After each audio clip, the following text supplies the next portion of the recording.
Thanks very much. As John said, this is a publisher panel, and art, alchemy, and science. I think the alchemy, I think everybody's pretty much understood of the point that the days of the black box and the days of the secret sauce or the persistent flash cookies and anything that was driven to give an edge is still there. But what's occurring in the ecosystem is publishers now realize that with the move rapidly into programmatic trading, and agencies are calling out for more access through user sessions, the pause in the programmatic and the hesitancy to step into the premium or the early impressions within the user session and programmatic is more about publishers are pulling it in-house. So it's an absolute empowering of the publishers, and it's being necessitated by the cash that's flowing through programmatic trading. So just to introduce yourselves, please, we have Johnathon McCauley-Oliver from National Rail Enquiries, Steve Edwards from Hearst, Tom Bowman from the BBC, and Mr. Tim Hussain from Collective. My first question... Pardon me? I was about to say, I'm not a publisher. No, but you were recently. I was, yeah, I have to say, yeah. And as we all know, recency is key whenever we're talking about what we're doing. So if I could just ask you all now to just give an overview of what you're actually doing within the programmatic space and take as long as you like to answer. All right, I'll kick off. I suppose I want to declare vested interest, and I am a very happy Programmatic customer. But as my account manager will tell you, I'm quite equal with my kicking as well as with my praise. So I won't embellish unduly.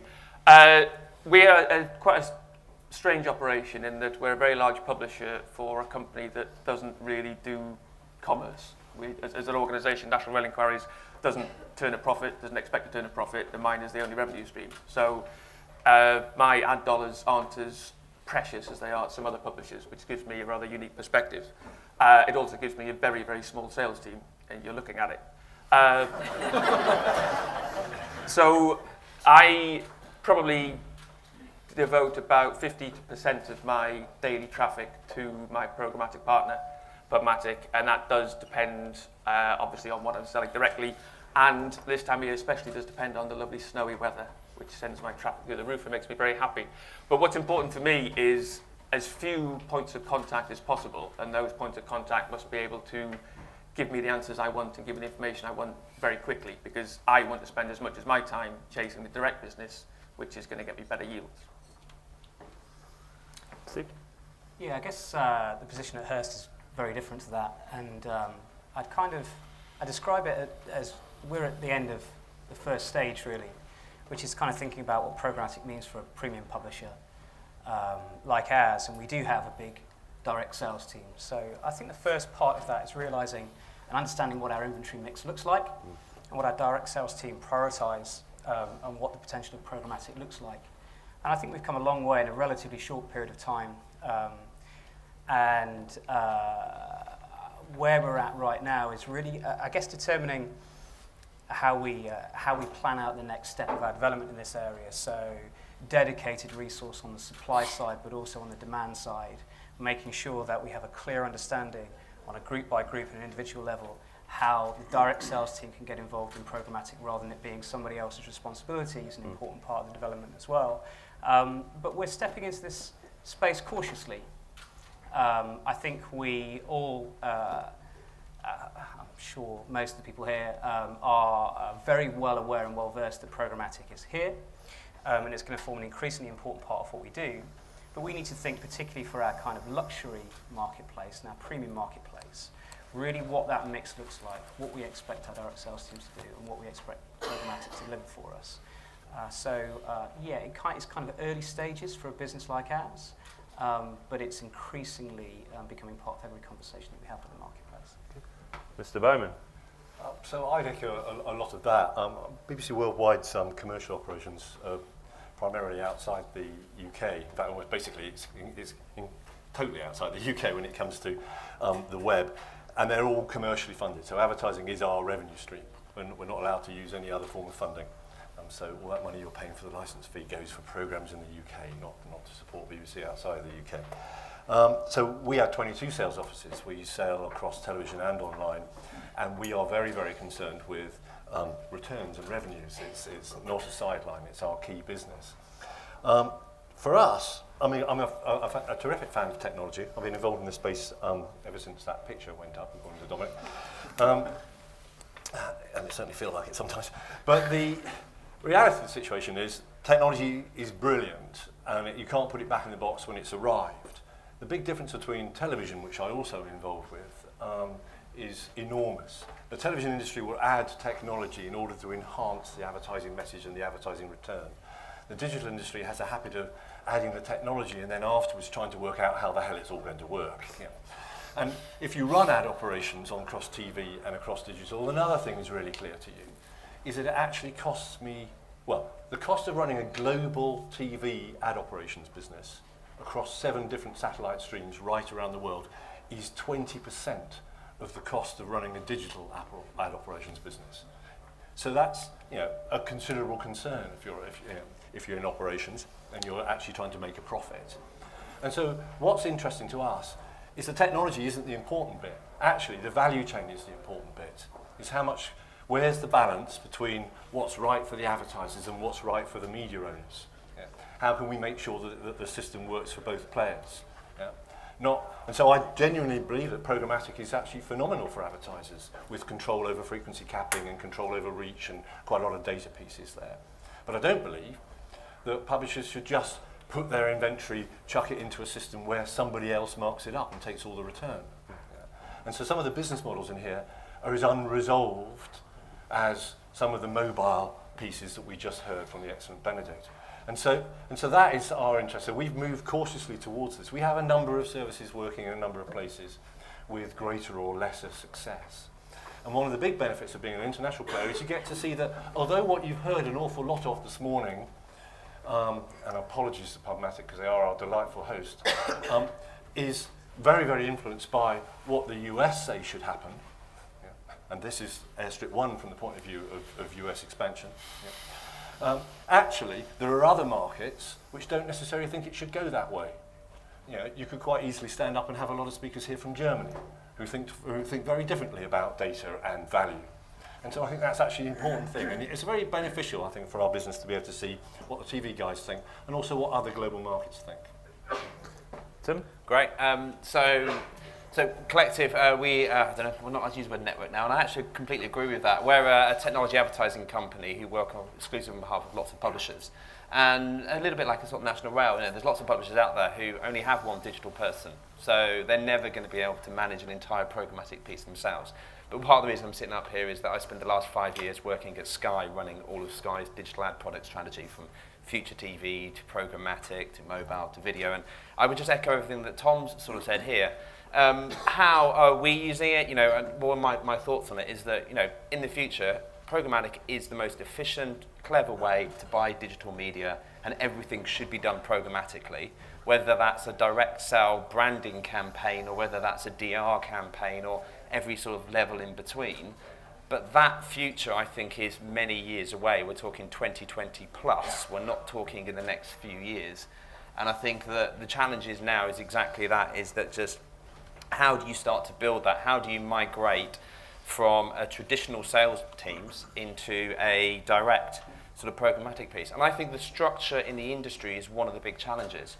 In the TV market, which is very programmatic in terms of how an agency and a seller have their communication. They both log into the same system. They both look at the same results. They can send an order from the agency's desk. That order goes through the same technology system and ends up on the buyers, and they can have a negotiation. The problem and the challenge at the moment, I'm going to say it, is that there is a challenge with the structure of an independent trading desk. Ultimately, what we would like to have is every single agency buyer have trading desk technology sat on their desktop. This was on my Sky ad. And have every salesperson have the same interface on their side, and then we can start to have proper traded discussions through programmatic. But that's going to take some time to change, and I think it's just going to be a few years out before we see that. Cool. FAR Partners recently released a piece of research saying education and standardization are two of the hottest topics among publishers, and I think the education piece is a personal one for me, but standardization is also incredibly important. And I think do you see standardization looking in as well as looking out towards the market as challenge? So with regards sales teams, how are sales teams selling? Are they selling in the same way into agencies, especially to you, Steve? You have to do so much education internally about what's going on in this relatively quick-moving world. Yeah, I think standardisation in a business like Hearst's, where our portfolio is very different from title to title and our marketplace is very different from title to title, is a real challenge, and I think we have to question whether or not it's possible. And at the minute, if you look at what we're doing programmatically, there are only certain elements of our portfolio that are actually trading any of their inventory that way, and some which still are very much, not even at the education stage, it's still very much a real antipathy towards the idea of a direct sales team losing an element of control over how they price and sell inventory. I mean, education is a critical part of what I seem to be doing, and I'm sure quite a lot of people here are doing, almost every hour of every day. And I don't think that's going to change in the... But it's programmatic and it's programmatic, isn't it? Because in reality, private marketplaces, that's just direct sales, Yeah. using a different ad serving system. Just one that's 10 times more expensive than the one you used to use. And possibly more than 10 times more expensive. And I think that's the issue. Where are the publisher benefits? No, actually the workflow changes. There's more work in the private marketplace in the inventory piece, and there's probably less work in the operations piece. Yeah? But you still have to have a salesperson talking to somebody at the trading desk, and so that's still direct sales. Yeah? So I like the thing that the Condé Nast thing that they said in a very recent, that they do this sort of speed dating thing in programmatic. Don't they? So meet the buyers on a speed dating thing. Rubicon started that, but loads of people do it. Yeah. And one of our teams were there in New York, and the Condé Nast's presentation is that their entire portfolio is in their private marketplace. And as is Hearst in the US as well. Yeah. Just at 10% premium over the direct price. 10% of premium over the direct price, because their pitch is the buyers make 30% savings, but we don't on the sell side. In fact, it's a load of hassle, and we have to do loads and loads of work internally, and that is actually working for them. And I've heard that story a few places now. So that's the thing. There's also a whole lot, as is usual with digital, of jargon, and I mean, it was the delightful Jill, who's in the audience, said this earlier on. It was a sleight of hand back to the theme, where you get the buyers coming up with all kinds of scientific look over here, where actually what they're really doing is something over here. And trying to confuse salespeople and make it all sound 10 times more complicated. No, we want to buy your stuff cheap because we want to put the targeting technology on and mark it up 10 times or 30 times or, and just pretend we're not doing that, So there's loads of that. But they can only buy it as cheaply as you price it. Yeah. I mean, it goes back to what the panel was saying earlier, in that, and I agree with this wholeheartedly, there's too much budget goes to the agency trading desk straight away, right from the very top, without any thought. Lazy, And as a salesperson, you've got to follow the money. Yeah. So you can have to do that, but what you've got to make sure is that they can't buy it through the back door. Yeah. Or they can't actually use the 16 pixels they hid in the creative to recreate your audience somewhere else. Yeah. So, Is that what you mean? Yeah. The big challenge with programmatic, the big risk with programmatic, if you look at traditional sales structures, you'd have a sales team, they would go out and they'd talk to an agency and they'd build a relationship with those agencies. And even the process of sending an IO with some tag, an email with some tags attached to it, that laborious process, that does mean that if you have a sales organisation, that's quite a sticky relationship with the agency. The challenge with everything being purely programmatic is that if you have a falling out with an agency, or they say, if you don't agree to this, all they have to do to switch their spend is target some of inventory in the system. It's a very fluid economy. And if we look at the other media, look at the number of buying points for TV, there's 4 major buying points for a £4.4 billion industry. And in our industry, let's talk about the brand money that's accessible to us. We're talking about £600 million a year, £700 million a year, split between, 1,500 companies, everybody from eBay to Amazon. So we have to be careful in the programmatic space that we don't know what the value argument is yet. So brand, let's go back to the mobile analogy. Yeah. How many years have we had that little game about this is the year of mobile? Don't say that, I hate that. Yeah, I know you do. But the point is that 2 years ago I was being told that brands were going programmatic. And we're still being told brands are going programmatic. And it would be fair to say that we're seeing green shoots. That would be a fair thing to say. Yeah. But let's be clear, brands are very concerned about the context of where they appear as well. So the trading desks are saying we want owned and operated, we don't want any of that audience extension nonsense. In the UK, not in the US. In the US, it's gone very much pure audience. Yeah, or US, completely different story. Yeah. In Australia, the same actually. Though. Exactly the same. And then Singapore actually the same. So as well as the context owned and operated, then you've also got the thing about the challenge with guaranteed and non-guaranteed, because quite a lot of brand advertisers don't like this non-guaranteed thing. This is particularly relevant in our business. Yeah, and so you have new systems coming through seeking to automate the old-fashioned media buying process, things like ad slot and iSocket coming through. Let's do programmatic just on that part. So you don't talk to the trading desk, you talk to the old-fashioned media buyers, and you give them the sort of tools that already exist on the TV industry. And that's actually very interesting. Yeah, absolutely. So as I say, you know, we talk about, I don't know if I've probably gone off kilter a little bit, the slide's gone off kilter so much. That's shutting us down, by the way. You know, the challenge that we still have is some fundamental challenges digital. You know, I still don't know what is the point, what is the reason for digital in a media mix. If somebody's got a nice simple argument, we know what TV does, we know what outdoor does, we know what radio does. We haven't answered that question, and we still don't have a way of measuring it. The one thing, I spoke to a room of people about 2 weeks ago, and I asked everybody, you know, how many people here know what barb is? Actually, a very quick question. How many people here know what barb is? That's really good. But I'd say about just over half. And everybody criticises barb, it's £5,100, but it's powerfully effective. We have no consistent way of measuring the effectiveness of our medium that we all agree with. So we've got no real consistent argument for justifying digital alone, let alone programmatic. You're in danger of answering Gareth's question. So that's 4, 7, and 8 done. Back to my homework earlier.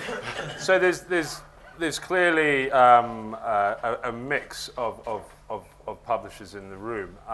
Some don't. Some are pretty heavily into programmatic. Can you each give me a rough percentage of your inventory that is traded programmatically, and who is trading it?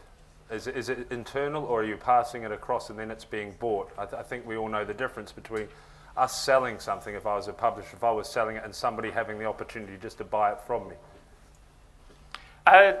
It's about 50% of my total inventory goes to programmatic, but that's not 50% of my what I would call quality inventory. So is that 50% of your inventory? Is that including mobile? No. There we go. So yeah. Yeah. Mobile for us is a very different. I'm doing the questions. Mobile for us is a very different kettle of fish. But for instance, there might be different differentiation between above the fold and below the fold, whether it's homepage, whether it's already pre-qualified, whether there's any kind of first-party data and that kind of thing. And in terms of who sells it, I have the relationship with Programmatic, obviously, but there's a difference between negotiated deals that I do with trading desks or retargeting companies and just putting it out into the open market. But my account team will tell you if you want to ask them, but I think I'd try and hold the world record for the number of price floors across for one single publisher at any one time. I'm sure they may. Yeah. Steve? It's kind of variable across our business. There are some parts of our portfolio that are very heavily plugged in, and then some that just aren't at all. In the overall mix, just under 20% of our inventory is traded programmatically, which has come up a reasonable amount in the last kind of 12 months or so. But as I say, that kind of shape is very different from title to title.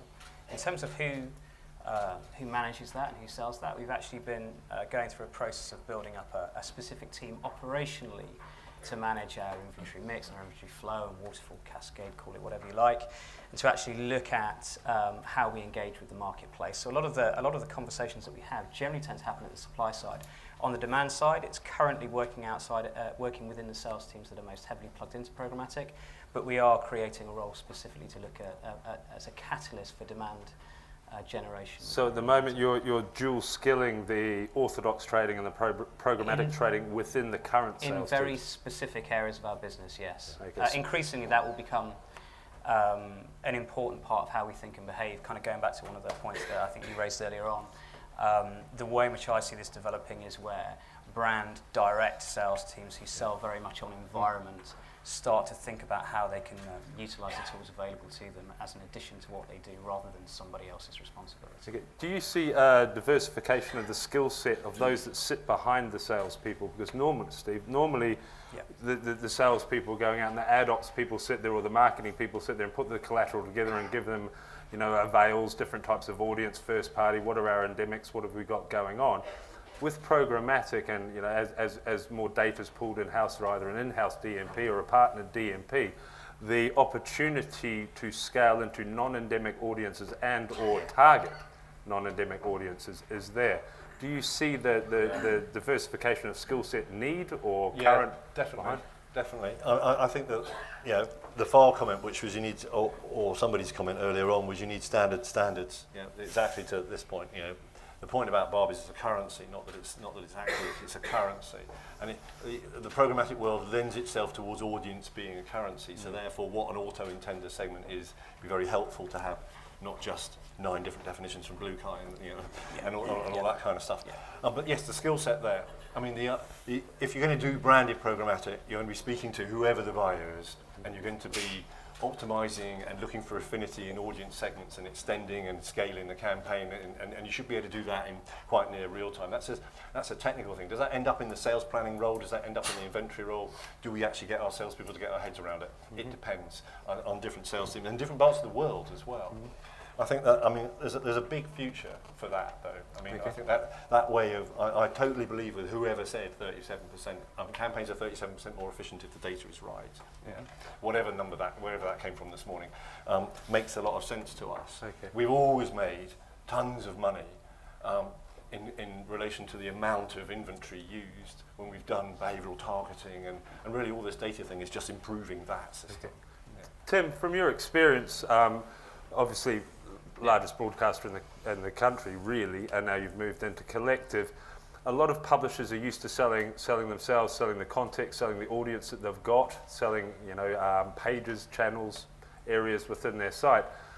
In order to capture more of the media plan back directly from source, do you see publishers branching into the non-endemic audiences to try and pull? So if an MEC or a Xaxis had on their plan an ad network to give them reach across 18 to 34s, are you now seeing, or do you believe publishers will diversify the price points based on the audience that the buyers need to buy rather than what a publisher has or have had to sell?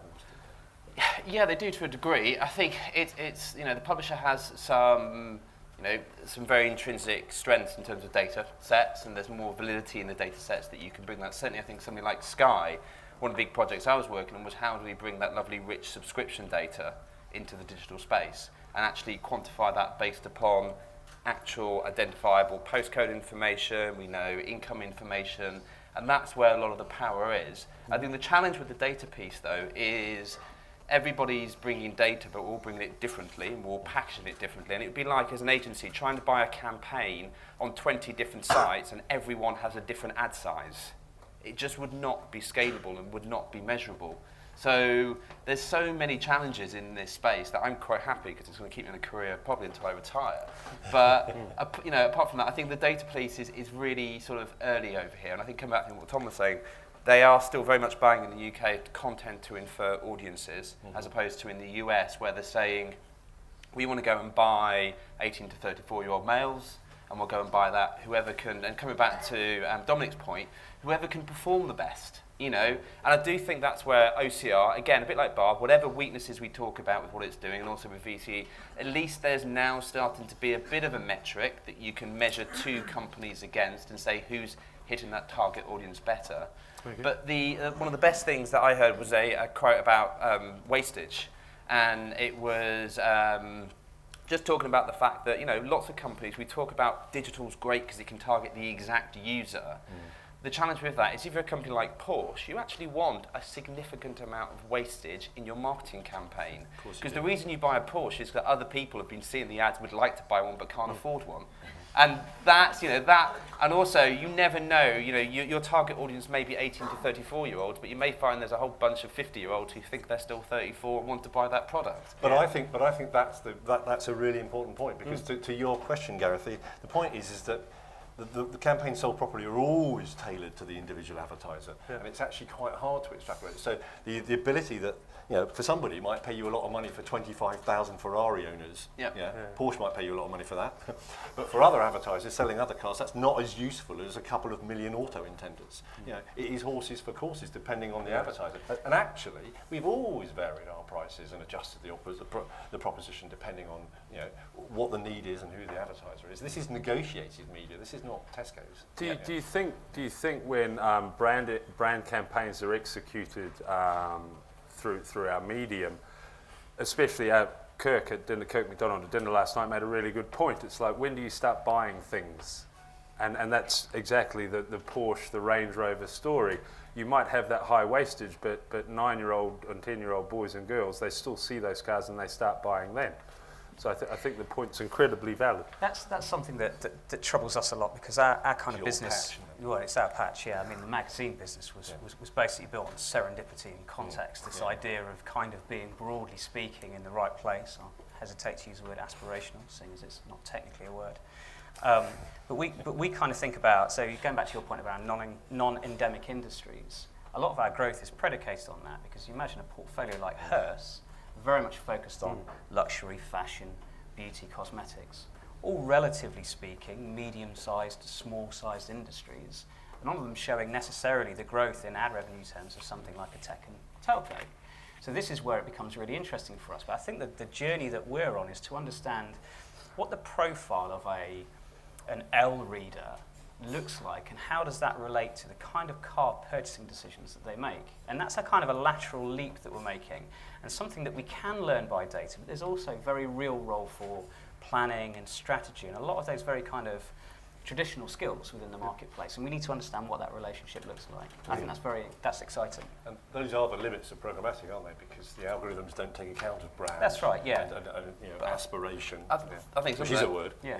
Coming back to aspirational. we were talking about a point earlier about what percentage of our inventory do we put onto in the collective. I'd say if we're looking about display, about 15% of our inventory goes into programmatic. Video, it's about 40%. And mobile, it's virtually nothing at all, because sort of cookieless environments like that. But the reason it's 15% is that, so collective, we're focused on doing brand, large format, engagement, advertisings online to help brands communicate through the digital medium effectively. Now, these formats don't run very well programmatically at all. You can't deliver really nice homepage takeovers through RTB yet. And that's one of the big challenges for us. That's where we need to sort of get from a capability perspective. And then if, coming back to the Hearst, if you could deliver every rich media interactive format that you currently run on your site through programmatically, I suppose your direct sales team would then be able to have a programmatic conversation. Yeah. And bear in mind that we have a number of sales teams working title by title. Those efficiencies and workflow are incredibly valuable in terms of us having bigger conversations with the marketplace. Absolutely agree with you. Yeah. If Programmatic could convince any brands that they want to be associated with a cancelled train, then I'd be even happier. Quite. We're just about out of time. Final question. So you're all pretty okay with programmatic, how it's going, what direction it's taking, whether decisive or not, I'm not sure if that's come yet. What advice would you give in 60 seconds to those that are yet to grab it and go with it? I'd say don't buy it off the shelf. Make sure that they understand exactly what you want out of it, and don't confuse programmatic with just being RTB. There's a lot more to it than that. Okay, Steve. I'd say for a business like ours, and it probably sounds quite fuzzy, I think you need to understand very much what the role of programmatic is in your wider business. That means structurally getting the right people in place. That means organisationally and kind of from a workflow perspective, understanding what the benefits bring, but mainly from an inventory and a data perspective, understanding absolutely what makes you unique and making sure that you kind of replicate that value and present that value to the marketplace. Okay. Mr. Bowman? Technical change is inevitable. You can't put technology back in the box. It is a profound change. You have to think about the value chain and your place in it. Take advice. The AOP are pretty good. They've moved their position a long way in the past couple of years. Ad Monsters talks an awful lot of sense. The operations guys who are actually doing this day to day, the forums that are there, they talk an awful lot of sense. Tim? And same advice same sort of approach when I set up mobile advertising for Sky. It's don't put it in the corner and give it to a team. Task every single member of your business to spend 3 hours a week on programmatic and put that into their end of year reviews, put that into their quarterly reviews, and actually challenge your team and upwards. Because the vision that's when I was building the mobile business is that if I can get every traditional salesperson to spend half a day a week on mobile, I'd have the biggest mobile sales team in the country.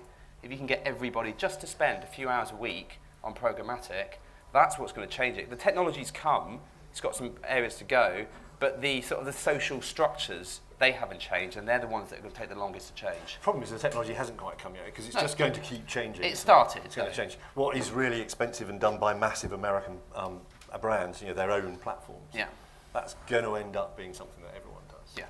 I think just to add balance to the statement, it's an evolution, isn't it, Tom? So not anything with technology is never finished. No. As long as it's us that's creating it, hopefully we'll never be finished either. Is there any questions from the floor before we wrap up?